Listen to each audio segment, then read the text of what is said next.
You're listening to DraftKings Network.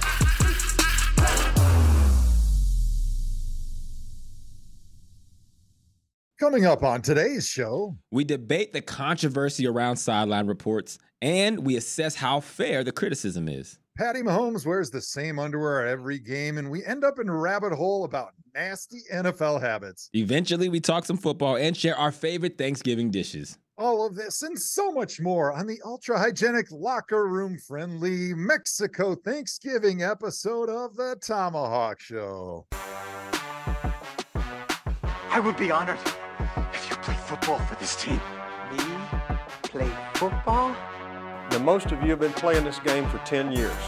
You got 2 more quarters, and after that, most of you will never play this game again. Why are you smiling? Because I love football. Football's fun? Fun, sir. Fun, sir. It's fun. You sure? What's up, everybody? Welcome back to the world-famous ThomaHawk Show, brought to you by the good people at the DraftKings Network and Meadowlark Media. It is a special Thanksgiving edition of the ThomaHawk Show. I am your humblest of co-hosts, joined by the best friends, gang, people I would have over for Thanksgiving any day of the week that there is in the world. I have my humblest of all co-hosts, Joe Thomas, Hall of Famer in the building. Joe, how are you doing today? Doing fabulous. Celebrating Thanksgiving with the family down here in Mexico right now, and happy to be able to hang out with the ThomaFlawk and my people with the ThomaHawk Show a little bit before Thanksgiving. So we got the whole family together. You look rich. Also joining us is Thank you. ATL Shawty Juju Gotti in the building, and of course, Phat Nattt. Juju, how you doing this week, man? Pretty regular, my brother. All right, Not cool. too awesome, not too bad. All right, I love the transparency. Nat, how are things over on the West Coast? Good. Everything's good. Unfortunately, not going to Mexico, but going Yeah. up to the Bay literally right after this. So, Yeah. All right, well, that's not as rich, but still pretty rich. It's expensive in the Bay. Joe, why the hell are you in Mexico? Did you just this is just to get people behind the curtains a little bit. So Joe, like we said, he's a Hall of Famer. If I didn't say that, he's one of the best left tackles to ever play the game. And with that comes a lot of money that you make in that. There's no secret. You can Google it. It's a whole bunch. And that allows you to do things like go to Mexico for Thanksgiving. So Joe, how did this decision come about? Like, what goes into Thomas family discussions to end up in Mexico for a major holiday? Yeah, that's exciting. I'm sure everybody's really thrilled to find out what went behind my decision to go Absolutely. to Mexico. So I'm going to Germany in January. We'll be living there from January through September, coaching the Munich Ravens football team. So we missed spring break. And like a lot of people probably do that, are married, you try to split your time between each people's family during the holidays. And so for us in spring break, we kind of alternate going between my family and Annie's family. And this year was supposed to be my family's spring break, but since we're going to be out of the country and we won't be seeing them, we said, hey, why don't we go and take a Thanksgiving trip, since it's starting to get cold and miserable in Wisconsin. And Mexico is always a great place to enjoy some amazing weather and some cheap tacos. So Yeah. we're all on board. Everyone's having a lot of fun. We came down here right in the middle of the game on Sunday.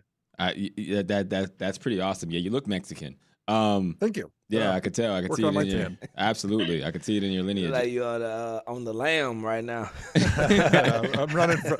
Really, the real story is we're running from the government. And, I was gonna they're say, looking yeah. for me. So. Tell the real truth. You're down there cashing out some bank accounts. What part of Mexico are you in? We're down in Puerto Vallarta. My wife's family, they've had a timeshare down here forever, so we've been down here a ton. We know the area and we love it. How many times have you been to Mexico? I would say probably 10. I actually started coming here with my wife, Annie, and her family when we were dating in college. Because like I said, her rich for a long time, had a place here for a long time, yes. And I've been married 15 years, so it's been a while. Yeah, no, that's not too bad. I've been to Mexico a couple times. Favorite vacation spot that I've been to, this is more in the Caribbean, St. Lucia. I went there for Carnival. Are you guys familiar with Carnival? Oh, yeah. Yeah, but never been. You talk about a party. I mean, I'm not a proponent of drinking, but I was hammered for quite a few days. Me and my wife went for our anniversary. The most fun I've ever had in my life. Like, I have never gone back because I'm like, nothing's going to top that 5 days. But by far, my best vacation. Juju, what is your best vacation that you've ever taken? I ain't never been on vacation. Ah, for real. damn, Juju, I should have known that was coming, man. My jobs never required off time until I got this job. What? And so I never been on vacation. Germany was the best thing I've ever went to. You feel me? Oh man, so there was no paid time off for hustling, huh? Damn. Nah, bro. Not especially not D-list hustlers like myself. You was a bad one too. Yeah. No sick leave. You didn't have any like sick days. You could just pretend to call in and still get paid. Being an entry level hustler is crazy. I'm working on that one. We got lines outside the trap house right now. We demand more rights. I tell you, we should take a ThomaHawk vacation to Germany. Come visit me in Bavaria. It'd be amazing. I'd love to show you guys around. That would be super dope. Sold. Yeah, I'm all in there. But I can't stop laughing about Juju, being working in the mailroom at the trap house, being an entry level intern. Hustling is a crazy concept. You got to start somewhere with every job. Hey, right? You got to work your way up. Nat, what's your best vacation of all time? Wow, best vacation. I do love Mexico. I love Cancun, but I'm biased and I have been to Armenia like 7 times and it's my favorite. Yeah. It's my favorite. You're Armenian. We'll get into that because it is Thanksgiving. And I want to hear about all the Armenian traditions. All right, for everybody who is just tuning in, you can find us on all of our social media handles at ThomaHawk Show. Make sure you hit up Batard Show on YouTube for the video version of the pod. We are also on the DraftKings Network on Wednesdays at 4 p.m. Find us anywhere you find your podcast. Subscribe, like, rate 5 stars, all of that housekeeping jazz. Let's get into some Thoma headlines to start the show off. Number one, I'm going to call an audible here just because I'm looking at Joe, and he looks like he is sideline reporting from Mexico. So Joe Thomas reporting here from the sidelines of Puerto Vallarta, Mexico. I got the ocean behind me. It's questionable to come back in the afternoon because Joe drank a lot of margaritas this morning. Yes. And there might not be any water left or any salt either. So on that point, it was a big deal. Clarissa Thompson, who is a mainstay in sports media, she hosts on Fox. She hosts Thursday Night Football. I've done her show. She is an amazing talent. She went on Part of My Take, and she made the admission that she would just make up sideline reports. And when she couldn't get to a coach, she would just be like, to hell with it. I'm sure I could just say they need to run the football more, and no one's going to bat an eye. They're not going to call her out on it. No one was really going to care. And so she's made that admission before on a podcast with Aaron Andrews, but it caught fire this week. And every sideline reporter that I had ever heard of and seen, and even most of the ones that I've never heard of, they were pissed, Joe. So I have a take on this. I don't know if it's the right take, but I want to go to, the smarter one of the duo and say, Joe, what is your take on Clarissa Thompson? Do you think this is a big deal? Well, only because I look like a sideline reporter right now, being that I'm holding my mic and I have nowhere else to put it. I think it's probably a big deal, to be totally honest, because basically by admitting that you make up the stuff on the sidelines, it proves that the stuff that's reported from the sideline is worthless, that anybody can just make it up and you're not really adding any depth to the broadcast. And so I think that's why everyone else was pissed, is because they're like, hey, you're ruining our ruse. Like, we know that we're not saying anything and the coaches aren't giving us any information. And outside of like the rare instance where there's some type of injury where a sideline reporter knows somebody that's in the training staff or the coaching staff, that they can get like a little tidbit about, Aaron Rodgers hurt his Achilles, he's out forever. Or, hey, it wasn't as bad as you guys thought. He should probably come back in the second half. Outside of that, like, they're not telling you anything from the sideline other than what you're already listening to from the broadcast booth and seeing with your own eyes. So she's kind of like, in a roundabout way, eliminating the jobs for herself and for all of her brethren. Yeah, and that's why I think reporters were so upset with it. Juju, did you have what was your opinion on everything that transpired? Bruh, I think it's bad. Be honest. I think it's only bad because she telling on herself, like, when keeping it real goes wrong, bro. You got away with it. You did it. You the host now on Thursday Night Football. Why are you doing this to yourself, ma'am? Because I think it's more of a revealing, excuse me, on the coaches who make themselves not available, because they pay money to make these coaches available at these times. And if y'all giving her your ass to kiss, well, shoot, they was trash in the first half. Back to you, Bob. So I don't necessarily hold her to the fire. I just think it's a questionable move to snitch on yourself, man. Setting and the blonde women across the world, like, we don't need no more setbacks for the most persecuted people in the world. Come on, now, we don't do that. Preach. Blonde women are the most persecuted people in the world. Oh, I agree. Don't quote me that. Don't clip that. Man, we need to clip that, put that out there, and so he can get the same treatment Clarissa Thompson got on social media. I'll say this: I think there's a couple of points. I think it was bullshit that, because Clarissa came out and said that now everyone had this take that it was an indictment on all sideline reporters, right? I think that's unfair. Anytime somebody does one thing and then you make the generalization that now she's setting all sideline reporters or women in media back, like that means that you're not valuing that in the first place, which, again, I think is bullshit. Now, that being said, do I care about sideline reports? I'm going to be honest. I got to be honest on this show. When I watch a game, there's never a time where I'm like, damn, I am so happy I got that information from sideline. And I try to break that down. Well, why is that? Why is it that Clarissa feels like, bruh, this is like Clarissa Thompson. Who asked you this question? Why are you volunteering this information to Earth at all? Brother, wash your damn drawers, man. What the hell is wrong with you? This ain't no endearing fact that you revealing about yourself. This don't make people want to get closer to you at all. I want to kind of stay away a little bit more. And me personally, I absolutely do not have something that I wear all the time, no matter what I'm at, that's on my head. I do not have those rituals at all.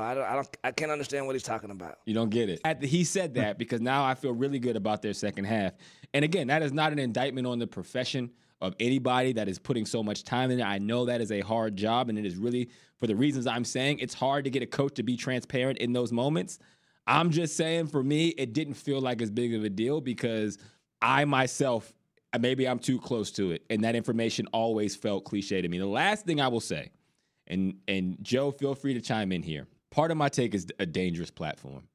Podcasting is a dangerous platform. You think about all the people that are getting in trouble in because these environments get real laxed. And in this world of jobs and bosses and being a professional, when you see other people succeed by just doing whatever, sometimes that's intoxicating and you fall into that trap.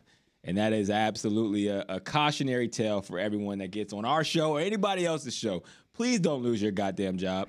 There is no interview or clip that's worth that. And I would love the information. I'm happy that you share that. And please, if anybody else has made up reports, come to the ThomaHawk Show. Tell us right here. We could use the reach on social media. But I will say, Joe, please be a little smarter out there. Yeah, I feel like Clarissa should get some points for being honest. And Yep. I think anytime you're going to be honest to the public, to people you don't know about, or that you don't know, that's a good thing. Like, you should give her points as a human being. However, snitching on yourself is always That's tough. wild. And you got to be real careful with those podcasts. I had a buddy that went on the Joe Rogan show, and he mentioned, like, before they sat down and did the show, Joe was like, hey, would you like some tequila? We got all these top shelf bottles of tequila. Would you like some vodka? Oh, we got a beer, whatever you want. Just let me know.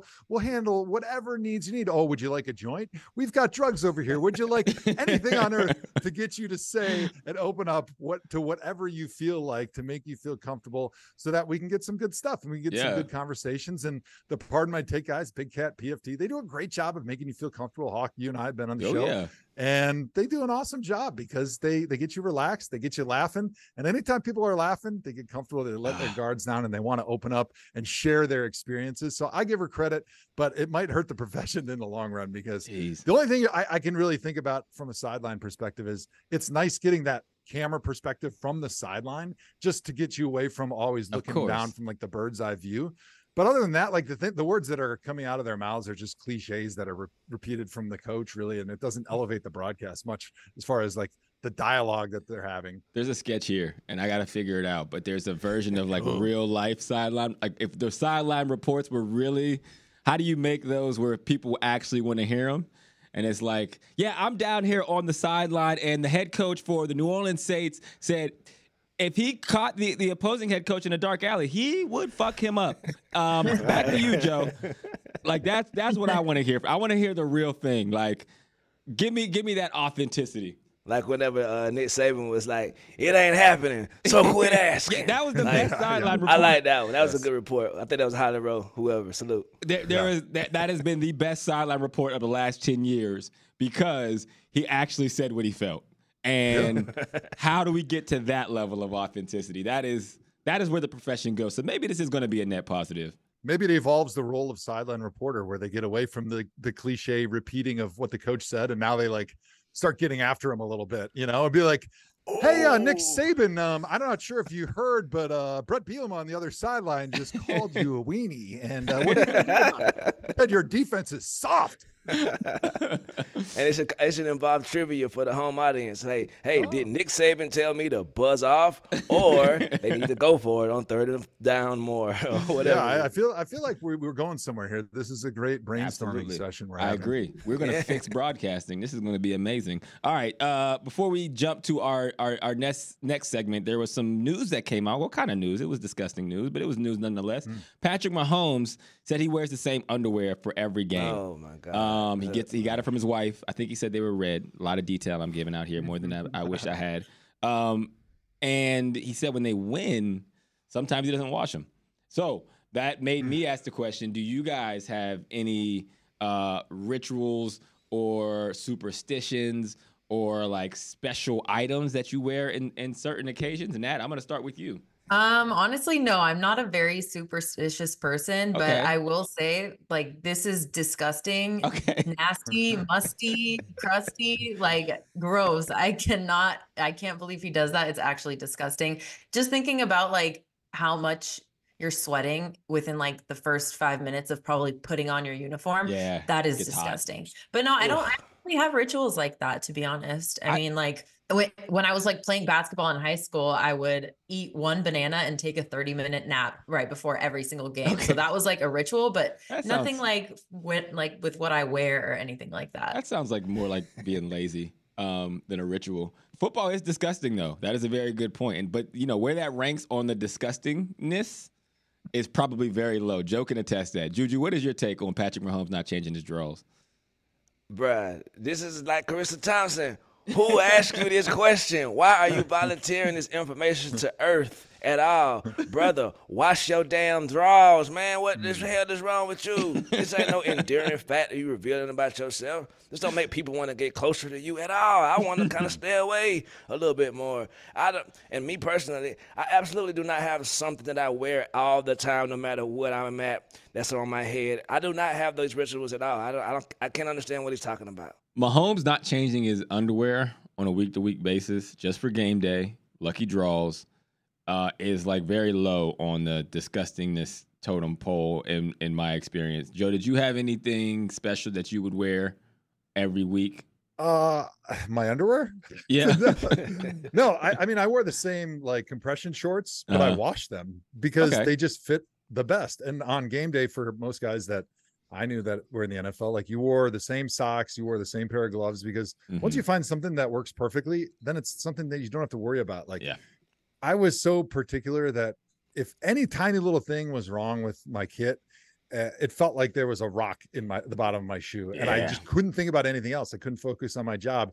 And that's why I think athletes, like to Nat's point, you get into a routine. It's not that you're superstitious, but you know, the routine gets you set up so that you can just focus on the game and not all the other stuff getting ready to prepare for the game. And so that's why you stick with your routine. And I still don't understand why he don't wash his damn drawers though. Yeah. Like there is nothing positive about not washing them. Your key word was you washed your compression shorts. Like, That's right. it's fine as long as you wash it. At the same time, there are still disgusting things that happen, even beyond that, because it is nasty. You are sweaty immediately. Like before you even go to the field, you start sweating. But let me tell you some of the disgusting things that happen in a game that just seem normal to us. Guys just pee on themselves. Like that is, I don't know if people realize that, but in the NFL, guys, when you have to pee, it's not like, hey, coach, I'd like to take a potty break. No, guys literally just pee on themselves during the course of a game and continue to play. How often does that Every really happen? game, probably of the, we'll call it 70 players that play in that game, at least 25 pee on themselves during the course of that game. There's no way. Facts. Joe. It's got to be the same 25 then, Hawk, because I feel like you're either a pee on yourself guy or you're not. Like, there's definitely two types of people in the NFL. No question. I am not a pee on myself guy. I am a get me a bottle, put the towels up around me so the fans can't see my junk, let me do my business on the sideline. I'm not going to pee on myself. I'm too disgusted. Everybody else does not care. Another thing that's disgusting, they pee in the hot tub. The communal hot tub. That is disgusting. What? They pee in the hot tub. Can we name some names? Can you name one pee on yourself man from the league so I can judge him for the rest of my life? Let me think. Who can I name? I don't know. I don't think it's my job to out anybody as a pee on yourself guy, but maybe we put a poll out. If you know NFL people or NFL friends or players, ask them if they pee on themselves during the game, because you got to realize, if you drank a bottle of water right now, Juju, what happens? I'm going to be replenished. I'm going to be hydrated. My skin going to glow. Okay. And then after about a longer life. 45 minutes, where do you got to go? You got to go to the bathroom, right? Man, I don't know. God has blessed me, luckily, with a bladder that has succumbed. Like, it hasn't been through too much. So I'm still going to be cool after 45. But in the NFL, you drink, on average, probably 2 to 3 gallons in a very short amount of time. We are drinking water constantly and Gatorades and just literally pumping yourselves with fluids. Guys got to go. And if you are the kind of guy that is like, yo, I'm not going all the way to the bathroom, or I'm not going to pee on a cup on the sideline because we're out. If I got to pee, the last thing you want to be doing is thinking I have to pee in the middle of a football game. It's the worst thing you could possibly be thinking. If your mind is on the fact that you got to pee. So a lot of guys, I am telling you right here on the ThomaHawk Show, if you don't know, they piss on themselves every damn Sunday. Wow, work. White pants, white tights, be damned. They don't, brother, what's the blue tent for if not for that? Put a porta potty under the tent and flip it over. Go ahead, CD Lamb. Relieve yourself. There's so many disgusting Hawk is things. taking Juju's advice right now, and he's not outing himself, when really what he's trying to say is, I was the guy that did it myself in every game, but now he can't do it anymore because he ain't snitching on himself today anymore. Thank you, Carissa Thompson, for the lesson that I've just learned. We're going to take a quick break. When we come back, we're going to get into some NFL news here on the ThomaHawk Show. Drop the bass. DJ. All right, welcome back to the ThomaHawk Show. In the break, we got into a discussion about peeing in the hot tub, and it got a little heated, and we're like, well, who was doing it? And I'm like, yo, there was a couple of big white linemen that were peeing, and Joe said that might be a white guy thing sometimes, that they like to live on the edge. And I don't think it's a color thing, but there are certain things that in the locker room, you know, that black players do versus white players do. And one of the biggest divisions, and you hear this from any player, is washcloths. Black players use wash rags to take showers, whereas the majority of the white guys just use their hand. And I don't understand it, Joe. Maybe, you seem like a white guy. Thank you. Although you said that I am trying to turn into a Mexican being down here earlier, yes. So maybe I'm in between. Yeah, your camera went completely shit for a second, but I think it's back. So yeah, white guys use just a bar of soap. How does that work, Joe? Explain to us. So I like this show, and it's always been a great fun space for me because we dive into the cultural differences between black guys and white guys. Mm-hmm. And really that's all we can talk about other than the Armenian on here, which is, I don't know how she could throw into this discussion, because I know that women are not nearly as nasty as male athletes. However, there is definitely a cultural divide over the washcloth issue for some reason, especially white dudes that come right out of college. And linemen, yeah, I'm sorry, we are fat and disgusting and nasty. And I see so many white guys that go into the shower with nothing but soap, which makes no sense to me. I have no idea how you can wash your body without a loofah, without a washcloth, without some type of accoutrement or tool to be able to get in there and to get all the dead skin and the stink off yourself. And for some reason in the black experience in America, they adopted washcloths as part of the shower everyday scene. And the white guys never did. And maybe somebody could lean into this and explain the root of this evil, because I try to educate all the white dudes that I see going into the showers when I was playing that you need a washcloth to wash your ass. Otherwise it just doesn't work. I agree, man. How do you get all the dirt? Tell me. I don't understand it. Maybe my hands maybe they got rough hands from lifting weights, and maybe there's a scrub to it that if you do it the right way. I've seen people like wash with an actual bar. And if you wonder, how do you see somebody take a shower, Hawk? Well, it's because we all shower together. It's bullshit. It's my biggest pet peeve of professional football is that we have these billion-dollar stadiums and facilities, and yet when they say, okay, we're going to have every locker is going to have a PlayStation, and everyone will have their own personal trainer, and the meals will be plenty. And then when they get to the shower, they say, we'll put them all in the same one. No cover up. They'll be all right. Just put 50 shower heads a centimeter apart. We've had games. They probably don't care because you walk around peeing on yourself. They're like, give them a shower. One time, Hawk be peeing on himself. Listen, there was a report this week about, I think it was the Commanders stadium that ran out of hot water, and it was a big deal. There was no hot water. I can't tell you how many damn games that we've played in the league where there was no hot water. What? It happens all the time. There's been times when there's been no water, period. We get back to the locker room and they have clipped the water. There's nothing to take a shower. Or in a visitor locker room in the NFL, I forget what stadium. Maybe it was Oakland Stadium. Yep. But there was Oakland for sure. Buffalo was horrible. There's like 15 shower heads. So what 15 shower heads mean for 80 people taking a shower, and we have 10 minutes to do it, we literally, this sounds crazy, we had to share showers at the same time. Oh, no. So what happens is, it sounds wild. This is like going to be a viral moment, but I'm telling you how it works. This is no bullshit. Joe can attest to this. There's one shower going. I stand on one side. Joe stands on the other. And as we're lathering away, one person gets in, they get out, the other person does, and you literally have to share the shower head at the same time. Joe, am I lying? No, you're absolutely telling the truth. It was disgusting. It was one of those moments where you're like, this is what pro sports looks like? It's like, this is how I wash my children. When they're little, you turn the shower on, you get one rinsed, and then you get them soaped up as the other one's rinsing. But in Oakland, it's legit. Or in the old stadium, now nobody plays there anymore. I guess the baseball team's leaving now too, because apparently they hate the shower they hate sharing showers. Well. The problem was also because they had this tiny little shower area. They had 2 shitters, and then half the shower area had to get taken up by the trainer's equipment because the training room was so small in there. They had nowhere to put all their big boxes of like medical supplies and tape and everything. So half the shower was already taken with training equipment, and the other half was like 5 showers, which half of them weren't even hot.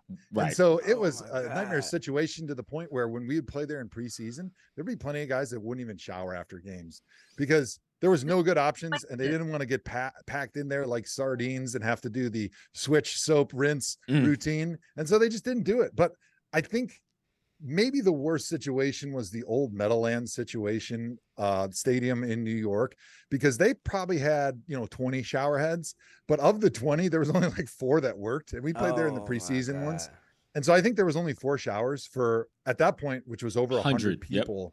And on top of that, some places you have to shower with your coaches because the coaching staff doesn't have a separate showers.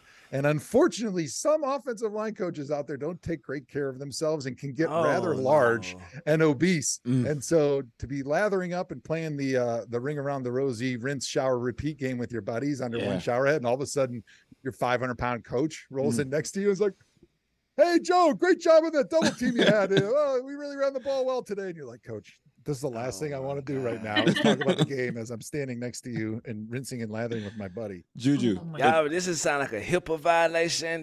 Y'all need to take this to the top, to President Joe Biden right now. Y'all brothers need to speak out just some kind of way, find courage and be emboldened, and just band together and get these stories out, because I believe they owe y'all money for stress, just bad business. Oh my goodness. Terrible. I'm so sorry y'all brothers had to go through that. We appreciate that, Juju, because it gets ugly. It gets ugly behind those scenes. So they're complaining about no hot water. What are we talking about? You don't even know the half. Other things that I found out that is not a white experience. White guy, do you guys FaceTime, Joe? Not like you black guys do. Man, we would much rather text or just call somebody on the phone. Than just constantly FaceTime. So there's certain things which I didn't learn a whole lot about till college. Which we didn't really have FaceTime, but at the time it was speakerphone. You guys like to talk on speakerphone to each other all day on speaker. I will not hold the phone in my ear. My shoulders won't allow it. Now, I didn't know. I'm not a FaceTime guy, so this is like my white side, and I do have a white side because I grew up in a black community, but went to a predominantly white high school. And So I like, you pick up certain things. I'm not a FaceTime person. I think it's extremely intrusive when someone like FaceTimes me without an appointment that we didn't set up. I'm like, why do you want to see where I am right now? What the hell do you think this way is? Too intrusive. It's none of your business. It's like just walking in my front door. That's how I view it. Like you just opened my front door and was like, Hawk, what's up, man? How you doing? So I get really upset. But you're right. All of my black friends and family, they FaceTime. They like, they don't call, they don't text, they want to they FaceTime. And I didn't realize until recently that was a cultural difference of like, yo, I need you to see me, and I want to see exactly what you're doing. I remember the first player that started FaceTiming me, Shane.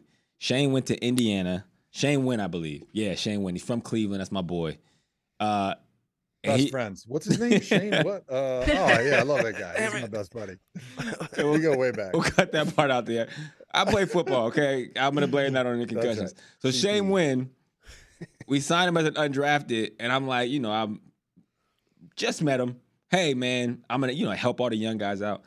He started FaceTiming me, like, when he would call it, I'm like, I played it cool, but I remember thinking, like, why the hell is this dude continuing to FaceTime me? But I was old, and I didn't know that was a young person thing, that's how they communicated through FaceTime. But that is absolutely a cultural division thing. Bro, I don't know, bro. Cause I got a lot of friends of the black persuasion, and nobody don't FaceTime me. Maybe I'm out of the age loop or what, but you FaceTime me, you are instantly on my shit list. Like, I damn near might not answer your phone call no more. Like, how dare you FaceTime me? That's so rude. Like, I'm a texter.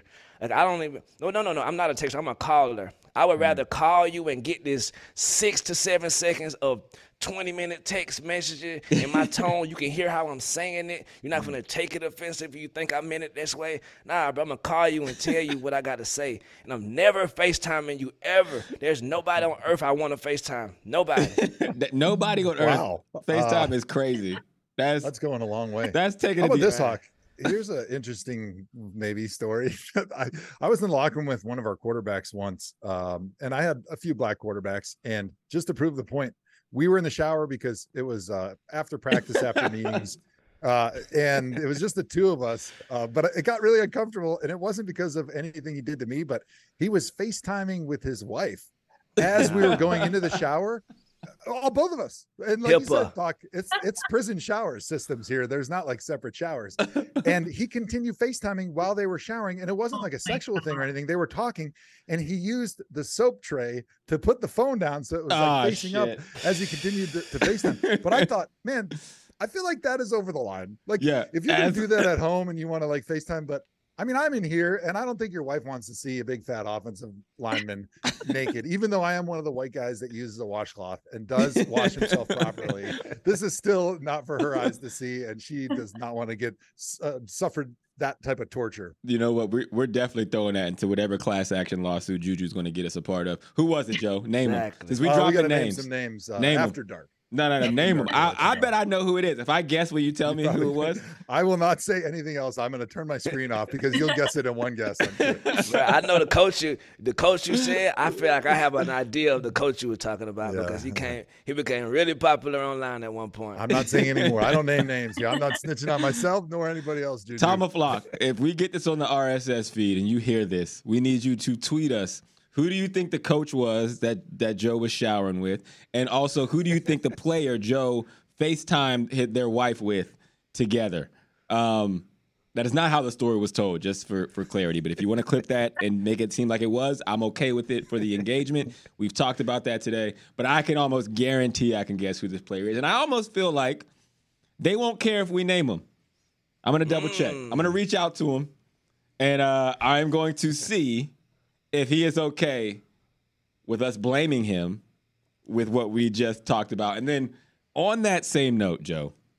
You just guessed it, by the way. You just described the person perfectly without saying their name. All right, we're going to take a break. We're actually going to get into NFL news when we come back, but we are having a ton of fun here on the ThomaHawk Show, brought to you by the DraftKings Network and Meadowlark Media. All right, welcome back to the ThomaHawk Show. We've been talking a lot of locker room and just general player culture stuff here on today's episode. And I did spark a memory of mine that I have in my phone. there was one time Josh Gordon was locked out of his Facebook account and he couldn't get into it. And I had to take a picture with him holding a sign saying that he was Josh Gordon to my connect over at Meta. Shout out to my guy over at Meta with the connect. So in the locker room, I take this picture with Josh Gordon that he signs and he's in front of, like, so he can get his account back. And Joe is in like the distant background with his ass out. I sent it to Meta, not realizing it. And, I'm going to try to see if that picture is still on my phone because we're going to put it on our social media accounts. HIPAA violation. I'll sign off on that. You can see my fat ass. Okay. It's not anything that's being protected for potential gain in the future. So. We'll blur it out. We'll blur it out on social media, but it will go viral. And again, we're getting all the engagement. ThomaHawk Show is going to blow up this week if we actually follow through with any of this. All right, we're going to get into it. Especially if you worded, I sent a picture of Josh Gordon to my connect. I was like, wow. Absolutely. That was Juju's in the mailroom. He got that. He's the one who got that message. All right, we're going to do a quick version of Am I Tripping? Nat will read us a statement, and we will tell her if she is indeed tripping. And also, I want everyone to know, all of these are written directly by Phat Nattt herself. So if anything ever comes back on us, we can blame Natalie least. All right, Nat, give us the first one. Okay, so the Browns beat the Steelers 13-10 in an ugly defensive AFC North showdown. Their defense, led by Myles Garrett, can play with anybody. Without the injured Deshaun Watson, am I tripping, or are the Browns going to the Super Bowl? No, I'm just kidding. But are the Browns going to be legit contenders in the AFC? Yeah, I like it. Joe, I believe this is for you, my brother. Yeah, you're not tripping. By the way, that was not ugly. That was a beautiful game. The Browns have the #1 defense in the NFL, and being in a defensive slugfest is exactly the type of game we want right now since Deshaun Watson's out for the season. That's what we needed. We gave Dorian Thompson-Robinson the opportunity to be the hero, take his team down the field at the end of the game, kick the game-winning field goal, and we're probably going to sign Joe Flacco like yesterday. So he'll be the quarterback for the Browns probably the rest of the week because my sources with the Browns have told me he worked out for him last week, and he looked really, really, really, there was 3 reallys in my text. Good.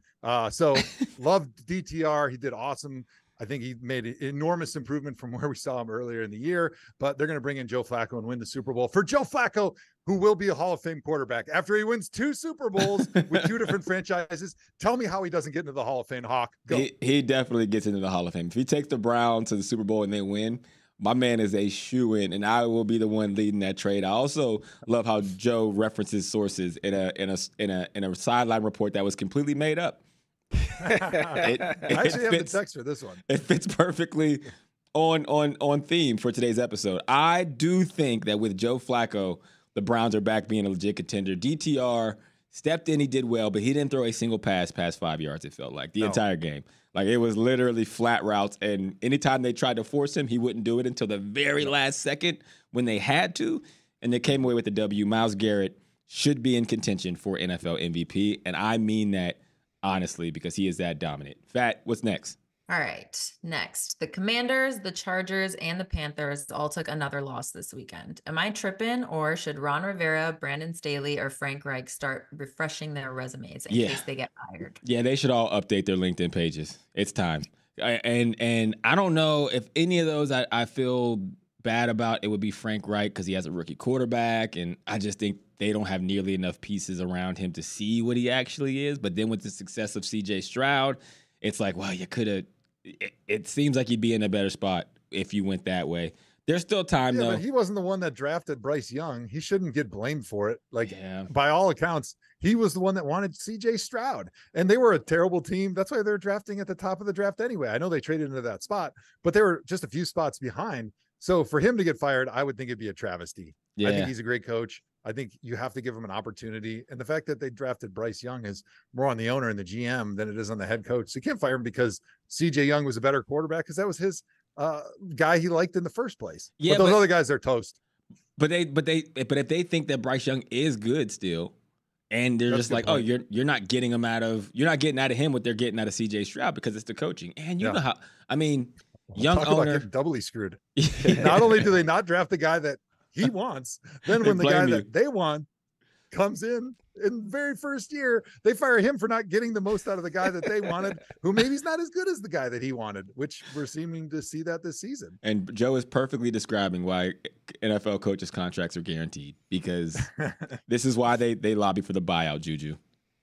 Yeah, look, Frank Wright, I got compassion in my heart for that brother. Like, get well soon. I hope the Carolina Panthers give you an opportunity to redeem yourself in the future.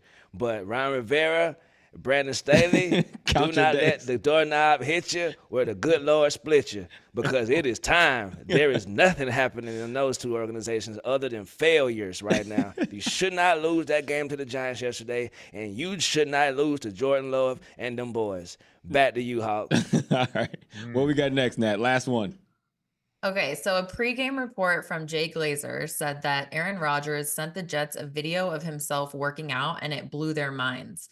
Glazer also said that Rodgers wants to start practicing with the Jets as early as December 2nd, and if they stay in playoff contention, actually play by mid-December. Am I tripping, or does Aaron Rodgers want to see Hawk running around in a thong on South Beach? Yeah, Juju remembers this promise that if I said that if Aaron Rodgers came back this year, I would run around in a thong on South Beach. And that was right after the Achilles injury. So now I am absolutely going to reverse course and say that I don't think he ever tore his Achilles. Now, if he comes back, I need to see actual medical reports. I need to see actual MRI scans to prove that he actually had the injury that he was touting. And this is not some elaborate hoax just to say I'm throwing it in the face of science and Hawk, Joe. So now Hawk is asking for further proof, which is definitely not going to happen. So he knows that he's not going to have to run around on a thong on South Beach, because there's no way Hawk is going to get that MRI. And it does seem like Aaron Rodgers is going to come back. However, this report is filed under the made up reports with Carissa Thompson, because the beginning part is like anything that anybody could say. Oh yeah, he texted a video of himself to the ownership group, and they were very impressed. They were blown away. He said nothing.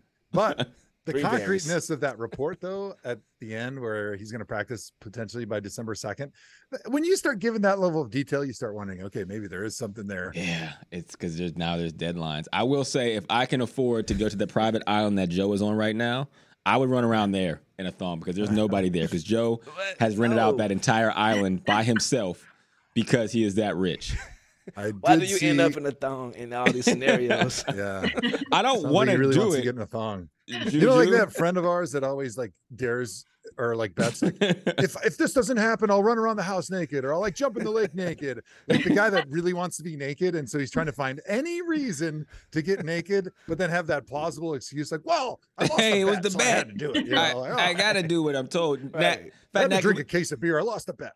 Fat Nat, can we get a matching background to Joe, please? I'm his background looks fake, and I just want to prove to the people at home that, see, anybody could do that. They're not special, Joe. There's nothing. Aloha. I would run around on that Puerto beach. Vallarta. There you go. Now Phat Nattt is in Puerto Vallarta. When we come back on a quick break, we're going to talk Thanksgiving, and there's a very good likelihood that Juju will also be in Puerto Vallarta, Mexico. All right, we'll be right back. Yes, y'all, and we don't stop. Welcome back to the ThomaHawk Show, and just like that, Juju is now in Puerto Vallarta.